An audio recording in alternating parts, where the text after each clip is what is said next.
शोरकोट में अवामी खिदमत पार्टी ने कोरोना वायरस और लॉकडाउन के पेश नज़र गरीब आवाम की सहूलत के लिए हर घर में रोटी फराहम करने के लिए मोहल्ला कुरैशियाँ वाला में होटल कैंप किया है, जहां गरीब लोगों को रोटी 2 रुपये, सब्जी सालन 10 रुपये फी प्लेट और गोश्त 20 रुपये फी प्लेट फराहम की जाएगी। इस मुनफरद होटल की सरपरस्ती मौलाना मोहम्मद आसफ माविया, साबिक उम्मीदवार कौमी असम्बली और चेयरमैन अवामी खिदमत पार्टी कर रहे हैं। मुंतज़मीन का कहना है कि मुस्तहिक लोगों को मुफ्त खाना दिया जाएगा। इस मुनफरद सहूलत का ऐलान होते ही लोगों का जमे गफीर इस होटल पर उमड़ आया है।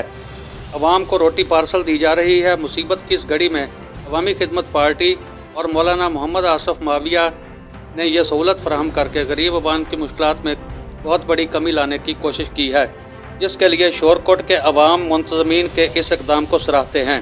Shahid Aziz Chishti, bureau chief, city 1 news, Shorkot.